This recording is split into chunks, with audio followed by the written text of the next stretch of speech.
అందరికీ నమస్కారం. తెలుగు కథల నిలయం ఛానల్‌కి స్వాగతం. అల్యూమినియం బాణలీలో బొంబాయి రవ్వ వేసి దోరగా వేయిస్తున్న రమణికి కమ్మని నేతివాసన ముక్కును తాకగానే తన కూతురు కావ్య గుర్తొచ్చింది. చిన్నతనం నుండి కావ్యకు రవ్వ లడ్డూలంటే ఎంతిష్టమో! ఇలా నేతివాసన తగలగానే గభాలున పరిగెత్తుకు వచ్చి తల్లి భుజంపై వాలేది. అమ్మా! రవ్వ లడ్డు చేస్తున్నావా? అంటూ ఆమె బుగ్గలు ముద్దాడేది. తడిచెమ్మ చెంపను తాకడంతో కావ్య అనుకుని చుట్టూ చూసింది. అది తన కనురెప్పల నుండి జారిన కన్నీటి స్పర్శ అని తెలుసుకొని మనసు మౌనంగా నిట్టూర్పు విడిచింది. రమణీ! ఏం చేస్తున్నావ్? రవ్వలడ్డేనా? నేతి ఘుమఘుమలు నా ముక్కు పట్టి నన్ను మీ ఇంటి దాకా లాక్కొచ్చాయి అంటూ వచ్చింది పక్కింటి పార్వతి. రమణి ముందు కూర్చొని ఆమెకు లడ్డూ కట్టడంలో సాయపడుతూ ఆమె కంటనీరు పెట్టుకోవడం పసికట్టేసింది. కావ్య గుర్తొచ్చిందా రమణి? అని అడిగింది. మౌనంగా చీర కొంగుతో కళ్ళనీళ్లు ఒత్తుకుంది రమణి. నువ్వో వెర్రిమాలోకానివి. ఏళ్ల నుండి నీకు చెబుతూనే ఉన్నాను. దీపం ఉండగానే ఇల్లు చక్కబెట్టుకోవాలి అని. నీ కొడుకు నడిపే కిరాణా షాపు, ఇల్లు రెండూ నీకు నీ పుట్టింటి వారిచ్చినవే. వాటి మీద సర్వహక్కులు నీవే. అయినా నీ కొడుకు కోడలికి భయపడి కూతుర్ని దూరం చేసుకున్నావు. ముందు నువ్వు ధైర్యంగా మాట్లాడటం నేర్చుకో. అప్పుడే అన్నీ అవే సర్దుకుంటాయి అని హితబోధ చేసింది పార్వతి. ధైర్యం అనే మాట వినగానే రమణి మనసు గతంలోకి అంటే 30 ఏళ్లు వెనక్కి పరుగు తీసింది.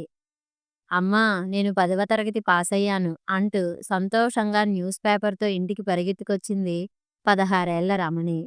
తల్లి సంతోషంగా నోరు తీపి చేస్తుండగా, ఇక చదివింది చాల్లే గాని రేపు మీ బావ మల్లేశం వస్తున్నాడు నిశ్చయ తాంబూలాలకు. తల్లి కూతుళ్ళు ఆ ఏర్పాట్లు చూడండి అన్నాడు రమణి తండ్రి కటువుగా. ఆ కాలంలో 10వ తరగతి చదివితే చాలు ప్రభుత్వ ఉద్యోగం వచ్చేది. భవిష్యత్తుపై కోటి ఆశలు నింపుకున్న కళ్ళతో తల్లికేసి బేలగా చూసింది రమణి. ఇక తల్లి కల్పించుకొని, ఏమాత్రం చదువు ఉద్యోగం లేని వాడికిచ్చి చేస్తే అదేం సుఖపడుతుంది? అది ఉద్యోగం చేయాలని ఆశపడుతుంది. దానికి ఉద్యోగం వచ్చిందంటే రాజాలాంటి సంబంధాలు వస్తాయి కదా! అంది బతిమలాడే ధోరణిలో. అంటే నేను నా బిడ్డని ఒక పనికిమాలిన వాడికిచ్చి పెళ్లి చేస్తున్నానంటావా? పాత సంబంధం, లక్షణమైన కుర్రాడు. వెనక ముందు ఎవరూ లేరు. ఇల్లరికం తెచ్చుకొని మన షాపు అప్పగించామంటే మన కూతురు మన కళ్ళ ముందే ఉంటుంది. మనకు కొడుకు లేని లోటు కూడా తీరుతుంది. ఎంతగానో ఆలోచించి నేను ఈ నిర్ణయానికొచ్చాను. నా నిర్ణయాన్ని తప్పుపట్టడం మాని పనులు మొదలుపెట్టండి అంటూ కసిరి బయటికి వెళ్ళిపోయాడు. పెళ్లికి ముందు తండ్రిని, పెళ్లి తర్వాత మొగుణ్ణి నేను ఉద్యోగం చేస్తానని ధైర్యంగా ఒక్క మాట అడగలేకపోయింది రమణి. అక్కడ కూడా ఆమె మౌనమే ముందుకు వచ్చి ధైర్యం నోరు నొక్కేసింది. పెళ్లి తర్వాత రమణి పరిస్థితి మరీ దారుణంగా తయారైంది. షాపు, వంటిల్లు, పడకిల్లు అంటూ ఈ మూడింటికే జీవితం పరిమితమైంది. కొలువు చెయ్యాలన్న ఆశ అడుగంటిపోయింది. ఆమెను ఆ బాధలో నుండి బయటపడేస్తూ కార్తీక్, కావ్యాలు పుట్టారు. వారిని అల్లారు ముద్దుగా పెంచుతూ అన్ని కష్టాలు మర్చిపోయింది రమణి. రమణి పిల్లలు ఎదిగారు. తల్లిదండ్రి గతించారు.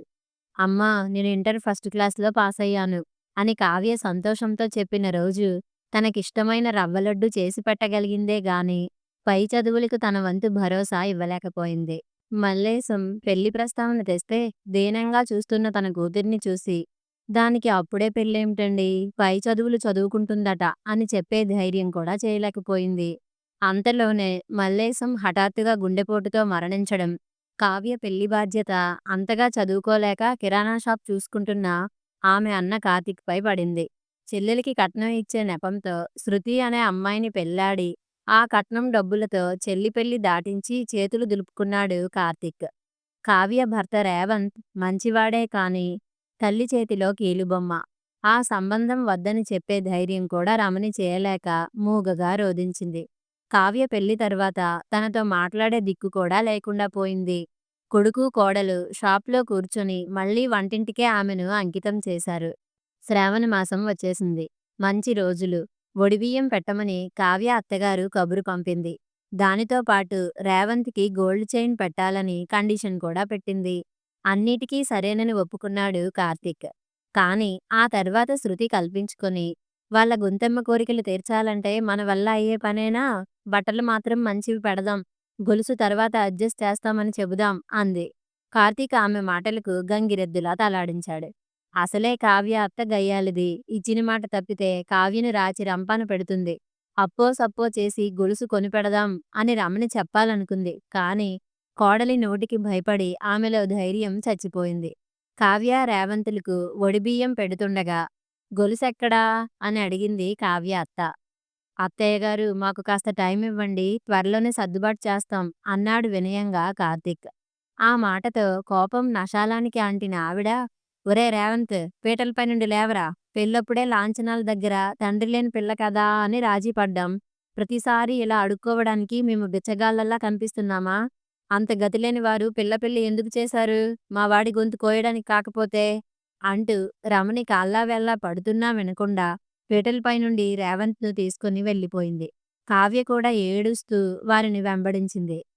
ఆ తర్వాత చెల్లెలు పడే ఇబ్బందిని ఒక్క క్షణం కూడా ఆలోచించకుండా నలుగురిలో తమకు జరిగిన అవమానంతో రగిలిపోతున్న కార్తీక ఆవేశాన్ని వాదార్పు పేరుతో మరింత ఆజ్యం పోసింది శృతి. ఇద్దరూ కలిసి అసలు కావ్య పేరే ఇంట్లో వినబడకుండా చేశారు. రమణికి మాత్రం గత 3 ఏళ్లుగా కన్నీళ్లతో కదిలి వెళ్లిన కావ్యరూపం కళ్ళ ముందు కదలాడిన ప్రతిసారి ఆమె ధైర్యం లేని కన్నపేగు విలవిలలాడటం పరిపాటయింది. ఆ రోజు శ్రావణ శుక్రవారం, వరలక్ష్మి వ్రతం. ఆదివారం రాఖీ పౌర్ణమి ఉండింది. ఇంటి పని, వంట పని, దాదాపు తన వంతు పని పూర్తి చేసి తన మనవరాలు కార్తీక్ కూతురు 2 ఏళ్ల నైనాను ఆడిస్తూ అరుగుపై కూర్చుంది రమణి. కార్తీక్, శృతి వ్రతానికి సిద్ధమవుతున్నారు. ఇంతలో, ఏమండీ, నా రవ్వల దుద్దులు ఏమైనా చూశారా అంటూ కంగారుగా అరిచింది శృతి. అక్కడే ఉంటాయి, కాస్త ఓపిగ్గా చూడవే అంటూ విసుక్కున్నాడు కార్తీక్.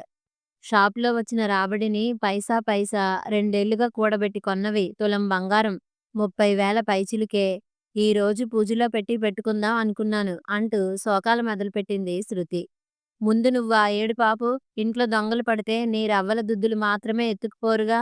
నువ్వే ఎక్కడో పెట్టి మర్చిపోయి ఉంటావు. పూజ పూర్తయ్యాక వెతుకుదాం. ఎందుకైనా మంచిది అమ్మను కూడా ఒకసారి అడిగి చూడు అన్నాడు కార్తీక్ అనునయంగా. ఆవిడగారికేం తెలుసండి. ఆవిడగారు తన ఫ్రెండ్ ఆ పార్వతిని వెంటేసుకొని గుళ్ళు చుట్టూ తిరగడం ఎక్కువైంది ఈ మధ్య. ఇంటి బాధ్యత ఆవిడకేం పట్టింది అంటూ మరింతగా దీర్ఘాలు తీసింది శృతి. కిటికీలోంచి ఈ మాటలు వింటున్న రమణి మాత్రం, ఇక్కడ కూడా నాపైనే ఏడుపా? అంత తప్పు పని నేనేం చేశాను?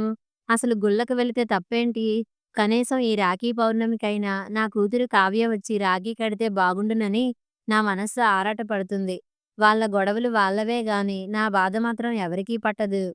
అమ్మా లక్ష్మీదేవి, నా బాధ గుర్తించి నువ్వైనా నన్ను కరుణించు తల్లీ అని కళ్ళు మూసుకొని ఆ తల్లిని వేడుకుంది. అమ్మా అన్న పిలుపు వినబడి కళ్ళు తెరిచి చూస్తే ఎదురుగా కావ్య. అసలు తన ఇంటికి రాదనుకున్న కూతురు వచ్చేసరికి ఆనందం పట్టలేక పరుగున వెళ్ళి బిడ్డను కావలించుకుని ఏడ్చేసింది. ఒక చేతిలో బ్యాగు, మరో చేతిలో ఏడాది బాబుతో రేవంత్ ముందుకొచ్చి, బాగున్నారా అత్తయ్యా అంటూ పలకరించాడు. బాగున్నాను అంటూ అతని చేతిలోంచి బాబును తీసుకుని ముద్దులతో ముంచేసింది. పదండి అంటూ వాళ్ళని తీసుకొని ఇంట్లోకి అడుగుపెట్టింది. చెప్పా పెట్టకుండా వచ్చిన వాళ్ళను చూసి కార్తీక్, శృతి కంగు తిన్నారు. లేని నవ్వు ముఖాన పులుముకుంటూ వారికి మర్యాదలు చేయడం మొదలుపెట్టారు. వదినా, నా కోడలు నైనా కనిపించడం లేదు, ఎక్కడా అంటూ అడిగింది కావ్య శృతిని.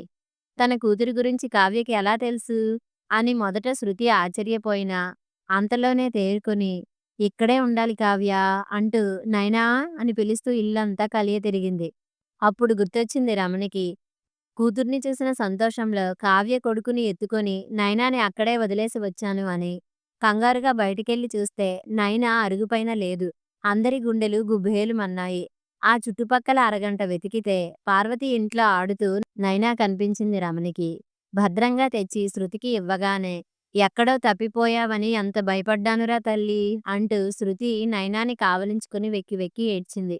కావ్య శృతిని ఓదారుస్తూ, 2 ఏళ్ల పిల్ల ఎంత దూరం వెళ్తుంది వదినా, అలా బెంబేలు పడకు. నీలాంటి మంచి మనసున్న మనిషికి ఆ దేవుడు ఎప్పటికీ అన్యాయం చేయడు. మా పంతాలకు బంధాలు బలి కాకూడదని నువ్వు ఇష్టంగా చేయించుకున్న రవ్వల దుద్దులు కూడా అమ్మతో పంపించి నన్ను రప్పించిన నీకు అంతా మంచే జరుగుతుంది అంది. అంతే, ఒక్కసారిగా శృతి ఏడుపు ఆగిపోయింది. తెల్లబోయి కార్తీక్ కేసి చూసింది. ఆ తర్వాత ఇద్దరూ కోపంగా రమణి వైపు చూశారు. రమణి మౌనంగా తలదించుకుంది. కావ్య శృతికి ఆ రవ్వల దుద్దులు తిరిగి ఇస్తూ, నువ్వు ఎంతో ఇష్టంగా చేయించుకున్నవి, వీటిని నువ్వే పెట్టుకో వదినా. మేము మీరు పిలిచారని వచ్చామే గాని బంగారం ఇచ్చారని కాదు అంది. అవునండి. ఇచ్చిన మాట తప్పారు అన్న ఆవేశంలో అమ్మ ఆ రోజు అలా ప్రవర్తించింది గాని, బేసిక్‌గా ఆవిడ చాలా మంచిది. కావ్య బాధ చూడలేక ఎన్నోసార్లు మనసు చంపుకొని మేమే వద్దామనుకున్నాం. కానీ మీరు 3 ఏళ్లుగా మమ్మల్ని పూర్తిగా దూరం పెట్టేశారు. అసలు కాంటాక్ట్ కూడా లేకుండా చేశారు అన్నాడు బాధగా రేవంత్. అతని మాటలకు పశ్చాత్తాపంతో కార్తీక్ వెళ్లి రేవంత్‌ని ప్రేమగా ఆలింగనం చేసుకుని సారీ బావగారు. నాన్న పోయాక షాపు నడపడంలో పెద్దగా అనుభవం లేని నాకు అదో యుద్ధంలా పరిణమించింది. నేనే కాస్త నన్ను నేను ఆ సమయంలో సంభాళించుకుని ఉంటే మనం దూరమయ్యే వాళ్ళమే కాదు అన్నాడు గద్గద స్వరంతో. రవ్వల దుద్దులు దొరికాయన్న ఆనందంలో శృతి భారం తగ్గి తేలికైన గుండెలతో మిగతా అందరూ పూజ మొదలుపెట్టారు. కానీ అత్త చేసిన పనికి శృతి గుండె మాత్రం లోలోపల రగిలిపోతూనే ఉంది. తల్లి చేసిన కమ్మని రవ్వ లడ్డూతో భోజనం ముగించి తన చిన్ననాటి ఫ్రెండ్స్‌ని కలిసి వస్తానని తన కొడుకును రేవంత్‌ను వెంటబెట్టుకొని కావ్య ఊరిలోకి వెళ్ళింది. వాళ్ళు వెళ్ళగానే ఇంటి వాతావరణం ఎలా మారుతుందో రమణి ఊహించగలదు కాబట్టి మనసును గట్టి చేసుకుని నిలబడింది. కావ్య బయటికి వెళ్ళిందే ఆలస్యం.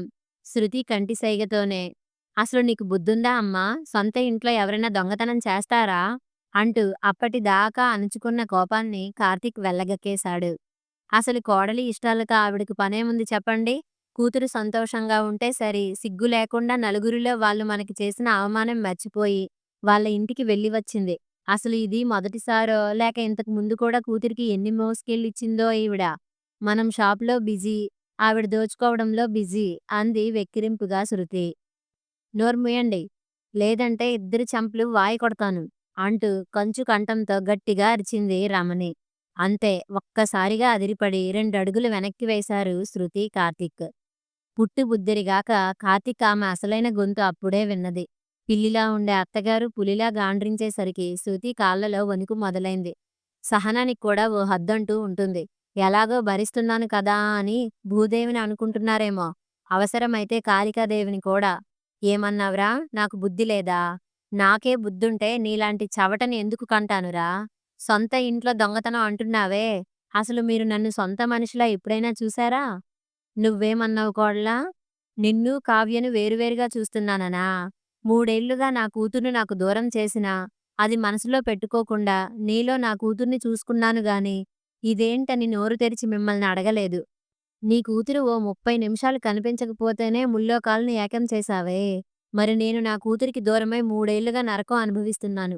ఒక ఆడదానివి అయ్యుండి ఈ అమ్మ మనసు అర్థం చేసుకున్నావా? నా షాపులో పనిచేసి, డబ్బులు కూడబెట్టి, బంగారం కొనగలిగావే గాని, అదే డబ్బులతో గొలుసు కొని, నీ ఆడబిడ్డకి ఒడిబియ్యం పెడదామన్న ఆలోచన నీకు రాలేదే! అందుకే అవి దొంగిలించాను.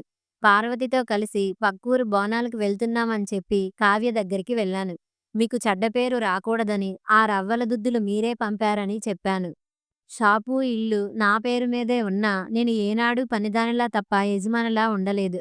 ఇంత జరిగాక మీరు నన్ను ఇక కనీసం పనిదానిలా కూడా చూడరు. ఇప్పుడు నా బిడ్డను చూడాలన్న కోరిక తీరింది. మీ బంగారం మీకు చేరింది. ఇక మీకు నాతో పని లేదు. ఎల్లుండి కావ్య నీకు రాఖీ కట్టి వెళ్ళగానే ఏదైనా అనాథ శరణాలయం చూసుకుని వెళ్ళిపోతాను. నా స్థానంలో ఇంకెవరున్నా మిమ్మల్నే బయటికి తరిమేసేవాళ్ళు. ఇన్నేళ్ళు అందరి నిర్లక్ష్యం నీడలోనే నా జీవితం గడిచింది. నేనా పని చేశానంటే నాకు మీకు తేడా ఉండదు అంటూ కటువుగా పలికి అక్కడి నుండి వెళ్ళిపోయింది. రమణి వెళ్ళిపోయిన అరగంటకు గాని శృతి, కార్తీక్‌లు షాప్ నుండి తేరుకోలేకపోయారు. అసలు రమణికి ఏమైందో, అంత ధైర్యం ఎక్కడి నుండి వచ్చిందో అర్థం కాక బిత్తరపోయారు. అంతలోనే కావ్య వాళ్ళు రావడంతో వాతావరణం తిరిగి తేలికైంది. ఆ మరుసటి రోజు కూడా రమణి ధైర్యంగా తిరుగుతుంటే శృతి, కార్తీక్ మాత్రం ఆమెను తప్పించుకు తిరిగారు. రాఖీ పౌర్ణమి రోజు 3 ఏళ్ల తర్వాత అన్నకు ఆనందంగా రాఖీ కట్టి సంబరపడింది కావ్య. కావ్య వద్దంటున్నా వినకుండా శృతి రవ్వల దుద్దులు కానుకగా ఇచ్చింది. శృతి సైగతో కార్తీక్ ముందుకొచ్చి ఓ 10,000 రేవంత్ చేతిలో పెడుతూ మీ ముగ్గురికి బట్టలు తీసుకోండి బావగారు. ఈ శ్రావణ మాసం ఒడిబియ్యం పెడదామని అమ్మా, శృతి అనుకుంటున్నారు అన్నాడు ప్రేమగా తల్లివైపు చూస్తూ. ఇదంతా చూస్తున్న రమణి మాత్రం తన కొడుకు, కోడళ్లలో మార్పు తెచ్చిన దేవునికి, తనలో ధైర్యాన్ని నూరిపోసి తన మౌనానికి మాట నేర్పిన పార్వతికి మనసులోనే కృతజ్ఞతలు తెలుపుకుంటూ అయినా నా మౌనానికి మాటేదో 30 ఏళ్ల కిందటే వచ్చుంటే ఎంత బాగుండేది అని మరోసారి మనసులోనే మౌనంగా నిట్టూర్చింది. కథ సమాప్తం. మరిన్ని మంచి కథల కోసం మా ఛానల్‌ని లైక్ చేయండి, షేర్ చేయండి, సబ్స్క్రైబ్ చేసుకోండి. ఉంటానండి.